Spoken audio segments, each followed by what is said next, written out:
सुंदरबन के जंगल में एक ठग सियार रहता था।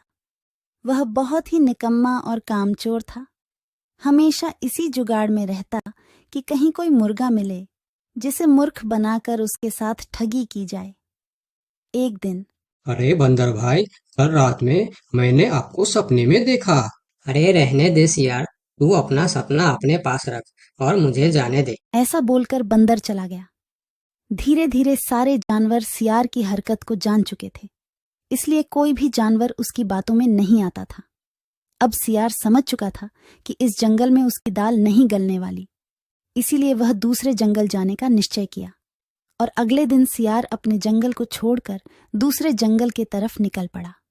दूसरी जंगल में पहुंचते ही दिन भर जंगल का जायजा लिया और शाम होते ही एक गधे को देख उसके पास गया और रुककर बोला, गधे भाई, मैं इस जंगल में नया आया हूँ और शाम भी ढल चुकी है।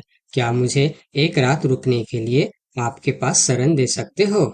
हाँ हाँ, क्यों नहीं। अभी तो तुम इस जंगल में नए हो और हमारे लिए मेहमान हो, और मेहमान तो भगवान के समान होते हैं। ऐसे कहते हुए गधे ने सियार को अपने पास रोक लिया और उसे सम्मान के साथ भोजन कराया। भोजन करने के बाद दोनों आपस में बातें करने लगे।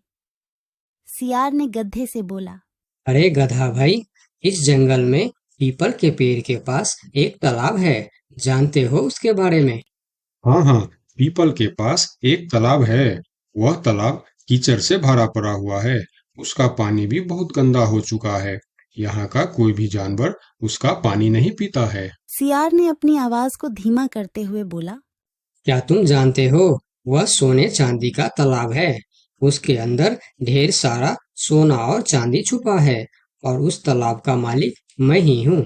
सियार का बात सुन गधे ने चौंक के बोला, ये तुम क्या बोल रहे हो सियार भाई? तालाब भी कहीं सोने और चांदी का होता है? मैं भी ऐसे ही सोच रहा था। मुझे भी इस तालाब के बारे में कोई जानकारी नहीं था, लेकिन कुछ ही दिन पहले मेरे पिताजी मरने से पहले सारे संपत्ति मेरे नाम की। उसमें यह तालाब भी है और आज मैं अपने संपत्ति देखने के लिए ही यहाँ पर आया हूँ। यकीन नहीं होता तो यह थैली में देख लो, जो मैंने अभी इस तालाब से निकाला है। सोने के गहने निकालकर गधे को दिखाया, जो उसे ठगने के लिए उसने अपने साथ लेकर आया था। गहने को देखकर गधे को सियार के बात पर विश्वास हो गया और बोला, अरे हाँ, ये तो सचमुच सोने चांदी का है। तब तो तुम बड़े ही भाग्यशाली हो, इसलिए तुम्हारे पास ये सोना चांदी का तालाब है। अब सियार मन ही मन खुश हो रहा था। उसे तो इसी बात का इंतजार था। गधा भाई, मुझे इस संपत्ति से कोई भी लालच नहीं है। मेरे पास मेरे जंगल में और बहुत सारे संपत्ति है जो मेरे पिताजी ने मेरे लिए छोड़कर गए हैं। मैं तो यहाँ तालाब बेचने के लिए आया था। सोचता हूँ तुम भले जानवर दिखते हो, क्यों ना तुमको ही यह सब बेच दूं। मुझे, यानी यह सोने का तालाब मेरा हो जाएगा और मैं इस तालाब का मालिक बन जाऊंगा।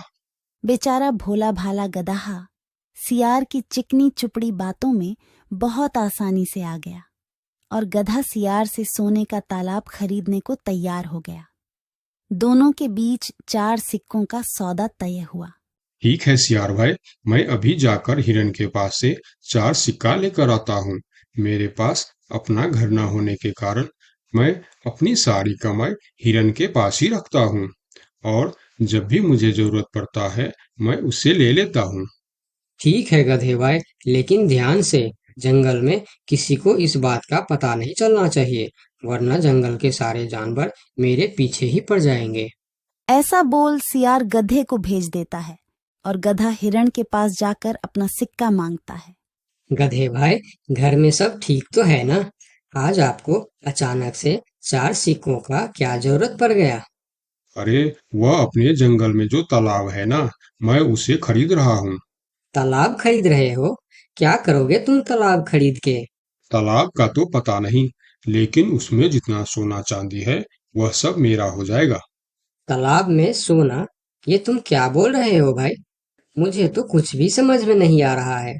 मुझे डर है कि तुम कहीं कोई परेशानी में ना आ जाओ। देखो, तुम मुझसे कुछ भी मत छुपाओ। क्या बात है? साफ साफ बताओ मुझे। हमारे जंगल में एक बहुत ही अमीर सियार आया है। ढेर सारी संपत्ति है उसके पास। और तो और हमारे जंगल में जो तालाब है ना, जिसे हम लोग गंदा नाली समझकर उसका पानी भी नहीं पीते हैं, उस तालाब में ढेर सारा सोना और चांदी है। उसने तो मुझे उस तालाब से सोने का गहना भी निकाल कर दिखाया है। उसी तालाब को मैं खरीद रहा हूँ। हम दोनों के बीच 4 सिक्कों का सौदा हुआ है। मुझे तो वह सियार मूर्ख ही मालूम पड़ता है, जो इतने सस्ते में सोने का तालाब बेच रहा है। मूर्ख वो नहीं, मूर्ख तुम हो। भला तालाब भी कोई सोने चांदी का होता है? अरे गधा भाई, तालाब से पानी निकलता है, सोना नहीं। मैं भी ऐसे ही सोच रहा था, परंतु उसने मुझे सोने निकाल कर भी दिखाया।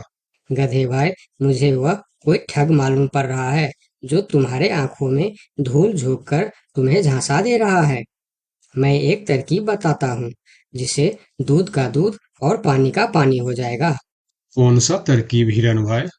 तुम ऐसा करो, उस सियार से बोलो कि मेरा हिरन भाई ने कहा है कि लिखा पढ़ी होगा तभी मैं उसे 4 सिक्का दूंगा, और अगर बिना लिखा पढ़ी से ही काम हो जाता है तो मैं सिर्फ 1 ही सिक्का दूंगा। अगर वह तालाब सच में सोने की है तो वह लिखा पढ़ी जरूर करेगा, नहीं तो वह 1 सिक्के में ही मान जाएगा। हिरण की बात सुनकर गधा हाँ में सिर हिलाया और सिक्का लेकर सियार के पास पहुंचता। सियार भी गधे के आने के इंतजार में उतावला हो रहा था। गधा पहुंचते ही सियार से बोला, सियार भाई, मेरा हिरन भाई ने कहा है, यदि आप लिखा पढ़ी के लिए तैयार हो तो मैं आपको 4 सिक्का दूंगा, वरना बिना लिखा पढ़ी के आप 1 सिक्का ले लो और मुझे यह तालाब दे दो। सियार ठग किसी तरह से जल्दी करके सिक्का लेकर वहां से जाना चाहता था। वह बोला, अरे गधे भाई, तुम बड़े अच्छे और भले मालूम पड़ रहे हो, तुमसे क्या लिखा पढ़ी कराना। चलो, तुम 1 ही सिक्का दे दो। अब गधे को समझने को कुछ बचा ही नहीं था। गधे को समझ में आ गया कि सियार उसको ठगना चाहता है। ठीक है सियार भाई, कोई भी शुभ कार्य करने से पहले मुंह मीठा करना जरूरी होता है। मैं अभी लड्डू लेकर आता हूँ, आप यहीं रुको। गधा जंगल से 2-3 जानवरों को बुला लाया और सियार की जमकर धुनाई कर दी। किसी तरह सियार वहां से जान बचाकर भाग